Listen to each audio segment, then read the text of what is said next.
Mudah-mudahan kemenangan Joe Biden dan Harris ini membawa angin segar bagi dunia, termasuk bagi Indonesia yang sering diombang-ambingkan dengan perseteruan dagang antara Amerika Serikat dan China.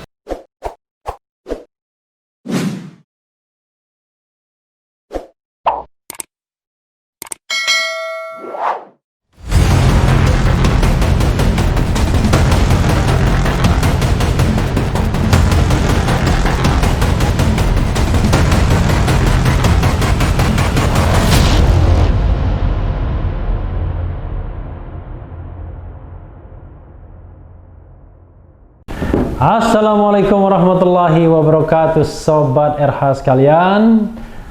Jumpa lagi kita di channel yang keren ini, Keren Cadas. Nah, kali ini saya ingin memperkenalkan seseorang. Semuanya sudah tahu namanya, yaitu Kamala Harris. Dia adalah wakil presiden terpilih setelah mengalahkan pasangan Donald Trump dan Mike Pence, dan Kamala Harris wakil presiden berpasangan dengan calon presiden Joe Biden akan dilantik nanti 20 Januari 2021 sebagaimana konvensi atau tradisi ketatanegaraan Amerika Serikat. Menariknya, Kamala Harris ini adalah wanita pertama yang menjadi wakil presiden. Sepanjang yang saya tahu rasanya belum ada presiden perempuan dan wakil presiden perempuan. Hillary Clinton hampir saja menjadi orang yang pertama ketika secara popular vote unggul dari Donald Trump, tapi sayang electoral college-nya kalah. Ini Kamala Harris paling tidak one step menjadi wakil presiden, dan kita tidak tahu apakah akan menjadi calon presiden ke depan, mengingat Joe Biden akan berusia 78 tahun saat dilantik, dan it could be possible 4 tahun ke depan belum tentu dicalonkan lagi karena usia. Ini ada profil mengenai Kamala Harris yang ingin saya bacakan, ya, sebagaimana dilansir oleh kompas.com. Profil Kamala Harris, wanita kulit hitam pertama yang menjadi wakil presiden Amerika. Washington DC, kompas.com. Raih 290 suara elektoral, Joe Biden dan Kamala Harris dipastikan menjadi pemenang dalam Pilpres AS dan dapat melenggang ke Gedung Putih. Jadi Sobat RH sekalian, kemenangan pasangan calon presiden dan wakil presiden di Amerika Serikat bukan dari berapa banyak meraup suara rakyat, tapi berapa banyak bisa mendapatkan electoral college atau electoral vote. Dan suara elektoral ini jumlah semuanya adalah 269 dikali 2. Berapa ya? 269 dikali 2, 538. Jadi untuk memenangkan pertarungan harus mendapatkan minimal 270 electoral vote. Dan pasangan Biden Kamala Harris sudah mendapatkan 290 electoral vote, jadi tidak akan terkejar lagi. Dengan capaian itu, Kamala Harris pada Sabtu 7 November 2020 adalah wanita pertama yang menggebrak batasan tinggi dengan terpilih sebagai wakil presiden pertama Amerika. Harris membuat sejarah dan membantu Biden untuk mengakhiri pemerintahan Donald Trump yang bergejolak. Ia adalah wanita kulit hitam keturunan Asia Selatan pertama yang terpilih menjadi Jaksa Agung California. Sobat era sekalian, negara bagian California adalah negara yang secara tradisional selalu mendukung Partai Demokrat atau calon dari Partai Demokrat. Jadi kalau kita lihat daerah-daerah modern dan pantai itu adalah basis dukungan Partai Demokrat. Sementara daerah pedalaman di daratan di tengah itu secara tradisional mendukung Partai Republik. Jadi kalau dia daerah perkotaan modern Demokrat, daerah pedesaan ortodoks konservatif itu lebih pada Republikan, ya. Dengan memenangkan kursi wakil presiden, dia akan sangat dekat dari kepemimpinan Amerika Serikat dan menjadi batu loncatan menuju penghargaan tertinggi. Dengan usia Biden 77 tahun, Jadi Biden 77 tahun tapi akan dilantik pada tanggal 20 Januari dan berusia 78 tahun karena ia kelahiran 20 November tahun 1942. Jadi Joe Biden berusia 78 tahun 20 November nanti. Diperkirakan dia akan menjabat hanya 1 periode saja sebagaimana yang dilansir dari AFP pada Sabtu 7 November 2020. Sementara selama 4 tahun masa jabatan, jika Harris mendapatkan hati rakyat Amerika, maka dia dapat maju sebagai kandidat presiden selanjutnya dari Partai Demokrat.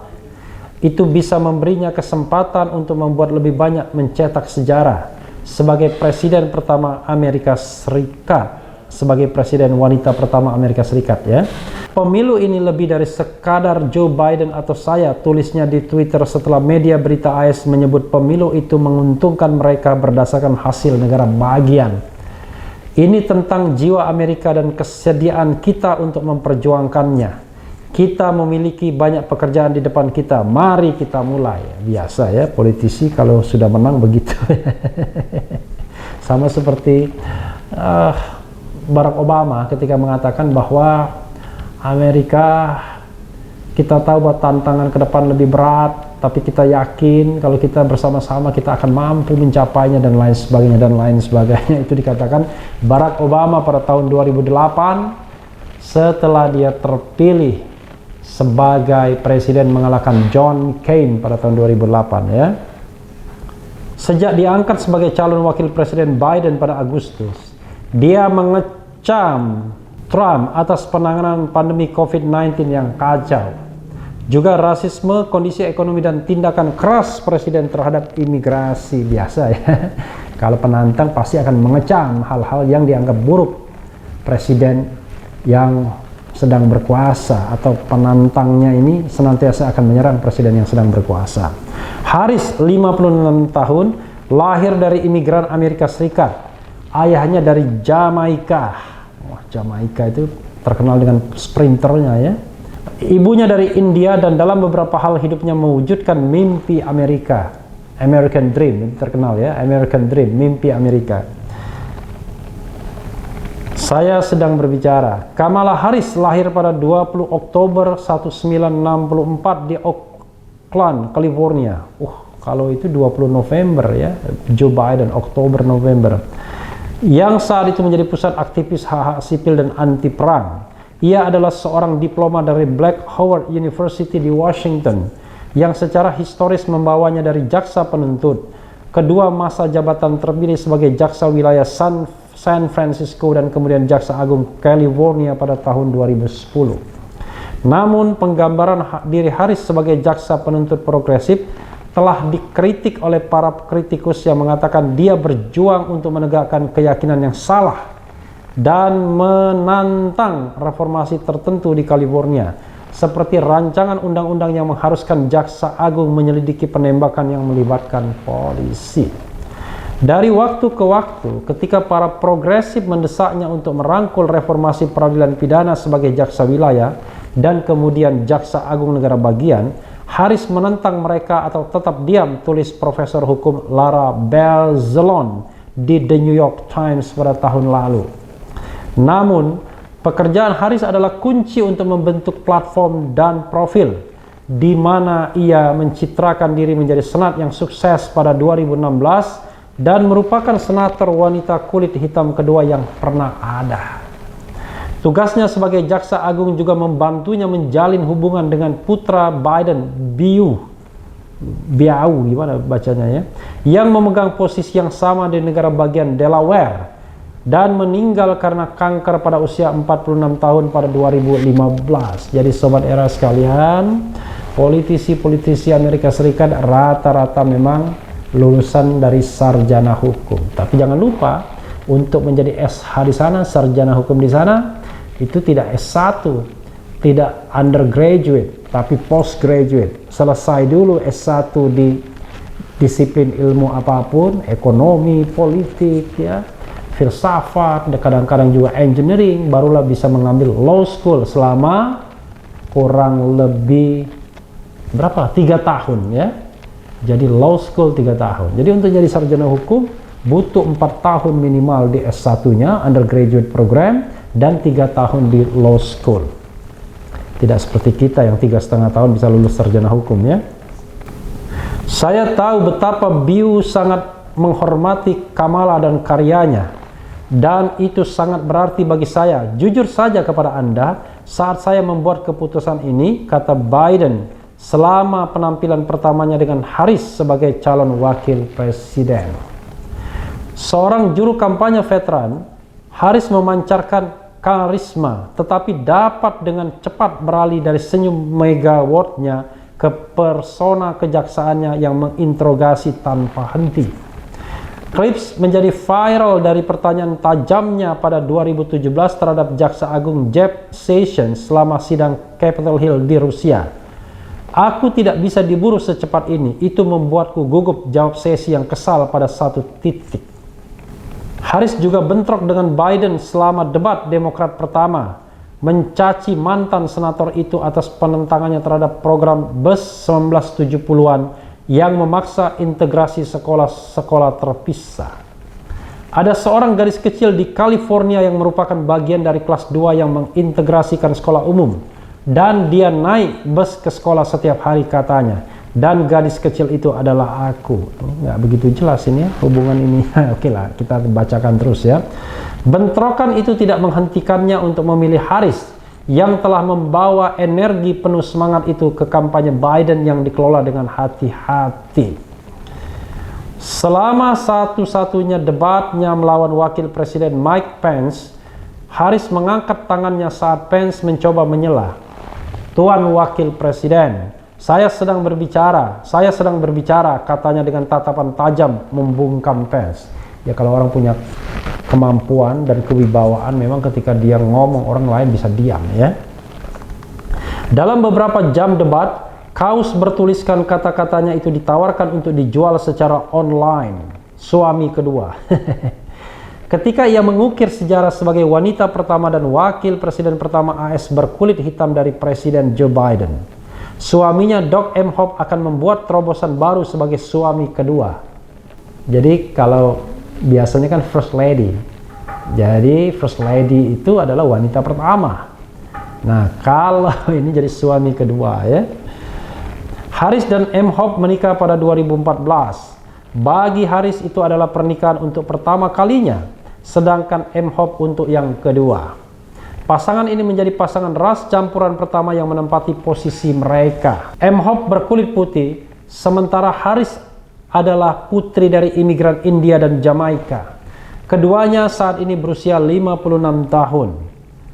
Kontur peran baru Emhoff sebagai suami kedua, the second husband ya, bangsa atau beberapa lebih memilih istilah pria kedua, sejauh ini tidak jelas tentang rencananya bersama Harris.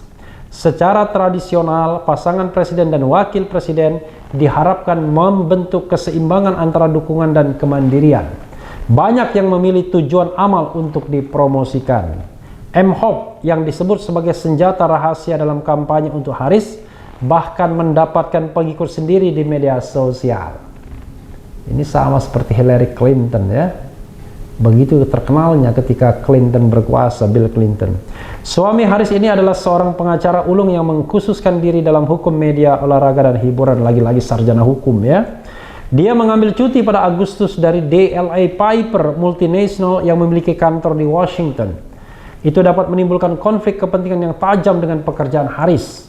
Emhoff secara terbuka tidak jelas tentang apakah dia akan tetap bersama perusahaan, meskipun dia memiliki pewawancara yang tegas bahwa dia mungkin ingin mengejar pekerjaan hukum pro bono. Suami Harris ini menandai tonggak sejarah lain, yaitu akan menjadi orang Yahudi pertama yang menjadi bagian dari keluarga kepresidenan di Amerika. Yahudi ya. Jadi luar biasa. Keturunan Yahudi, suaminya Harris sendiri adalah Jamaika India ya. Melansir AFP, ia digambarkan sebagai seorang Yahudi yang kurang jeli, tetapi orang yang sangat dekat dengan dan sangat dipengaruhi oleh Yudaisme ya. Publikasi Yahudi Forward menganggapnya sebagai mens kedua, Mesiah mungkin maksudnya ya. Ketika reporter bertanya kepada mertua Harris, Barbara, tentang pendidikan agama Emhoff, Dia pemalu dan hanya mengatakan dia Emhoff bar mitzvahed di New Jersey. Saya dapat memberitahu Anda itu. Lahir di Brooklyn dan dibesarkan di New Jersey, suami Haris itu dikatakan memiliki kenangan tentang perkemahan musim panas Yahudi, di mana dia memenangkan penghargaan atletik. Saat sekolah menengah, ia pindah ke Los Angeles. Emhoff memperoleh gelar sarjana hukum di University of Southern California, kemudian bekerja di firma hukum lain sebelum mencapai DLA Piper. Ketika Emhoff bertemu Haris pada kencan buta yang diatur oleh teman-temannya, itu adalah cinta pada pandangan pertama, katanya kemudian. Luar biasa ya. Anak-anak Haris dari pernikahan pertama Emhoff bernama Cole dan Ella. Mereka memiliki panggilan sayang untuk Haris, yaitu Momala. Mantan istri Emhoff, Kirsten McKin, tetap ramah dan bahkan bergabung dengan keluarga saat Thanksgiving. Suami pilihan kedua kebetulan memiliki satu kesamaan dengan Donald Trump. Keduanya adalah pegolf yang rajin. Jadi itu tadi Sobat RH sekalian ya, mengenai Kamala Harris, wakil presiden pertama kulit hitam Amerika Serikat. Dan ini ada berita juga menarik ya. Kamala Harris kepada Biden, kita berhasil Joe. Nah, ini ada telepon dia kepada Joe Biden setelah dinyatakan sebagai pemenang ya. Kamala Harris kepada Biden, kita berhasil Joe. Ya, orang sana memang memanggil dengan nama kecil ya, itu akrab. WilmingtonCompass.com, kegembiraan menyelimuti Joe Biden dan Kamala Harris setelah dinyatakan sebagai presiden terpilih dan wakil presiden terpilih Amerika Serikat AS. Duet jagoan Partai Demokrat ini tidak dapat menyembunyikan luapan kemenangan mereka dalam percakapan telepon yang dikicaukan Harris melalui akun Twitternya. Kita berhasil Joe, ucap Harris yang terlihat berpakaian santai. Senator California ini kemudian dengan sumringah dan penuh tawa melanjutkan dengan mengatakan kepada Biden bahwa dia akan menjadi presiden baru Amerika Serikat. Sebenarnya, maksudnya dia itu adalah Biden ya. Biden dan Harris dipastikan menang setelah Associated Press dan stasiun televisi AS seperti CNN, Fox News, NBC dan ABC memproyeksikan kemenangan mereka.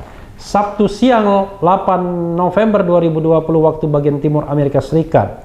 Adapun kemenangan mereka juga sudah terlebih dahulu diproyeksikan Decision Dash sehari sebelumnya, yaitu Jumat pagi 7 November 2020. Ini paling ketat ya pemilihan presiden, karena dari awal biasanya begini. Dalam pemilihan presiden di Amerika Serikat, hari ini casting vote, pemberian suara, malamnya itu sudah ada pidato kemenangan atau kekalahan. Tapi ini tidak terjadi dengan persaingan antara Donald Trump dan Joe Biden. Dari awal Trump agak brutal ya, dalam tanda kutip brutalnya, karena dia protes sana protes sini ya, ada juga upaya menghentikan penghitungan dan lain sebagainya. Banyak olah-olah yang mengatakan bahwa Pilpres Amerika Serikat meniru Indonesia ya. Negara bagian Pennsylvania, salah satu swing state paling krusial di Pilpres 2020 ini, memberikan 20 electoral votes yang diperlukan Biden untuk melewati minimal syarat kemenangan 270 electoral votes. Tiket Partai Demokrat ini akan mencetak sejarah politik ketika dilantik 20 Januari 2021 mendatang. Biden akan menjadi presiden tertua dalam sejarah AS, yaitu berumur 78 tahun ya, luar biasa ya. Harris akan menjadi wakil presiden wanita pertama sekaligus warga kulit hitam dan Asia Amerika pertama yang duduk di kursi wapres.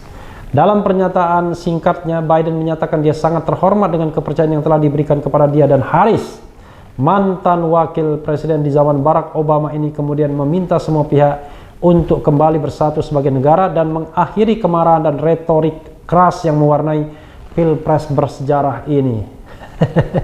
Jadi sobat era sekalian, kalau kita lihat debat Pilpres ya antara Joe Biden dan Donald Trump, terlihat betul ya, debatnya betul-betul sangat tidak beretika. Karena belum selesai ngomong, kemudian Donald Trump menyerobot dan lain sebagainya. Jadi Donald Trump mengenalkan demokrasi yang ugal-ugalan di Amerika Serikat. Unfortunately ya, dia pernah menjadi presiden Amerika Serikat selama 4 tahun. Mulai dari tahun berapa? Tahun 2016 ya, sampai tahun 2020. Tapi 2016 dilantiknya 2017 sampai kemudian 2021 nanti. Mudah-mudahan kemenangan Joe Biden dan Harris ini membawa angin segar bagi dunia, termasuk bagi Indonesia yang sering diombang-ambingkan dengan perseteruan dagang antara Amerika Serikat dan Cina. Indonesia adalah negara penting baik bagi China maupun Amerika Serikat, karena negara ini negara pasar besar dan memiliki sumber daya alam yang menggiurkan. Negara seperti China dan Amerika Serikat pasti sangat berkepentingan terhadap negara ini. Apalagi Indonesia dari sisi populasi adalah negara terbesar keempat di dunia setelah China, India, dan Amerika Serikat. Dari sisi Muslim adalah the largest Muslim country in the world. Jadi mudah-mudahan Harris membawa angin segar dan terutama Biden sebagai Presiden Amerika Serikat menggantikan Donald Trump. Yang penting tetap di channel ini, karena di channel ini Anda akan dirayu, ditipu, dibaperin, dicecar, diuber pula di jalur khusus. Karena channel ini adalah channel yang mengancam, memeras, dan membenci. Jangan lupa subscribe, like, comment, and share. Cheers!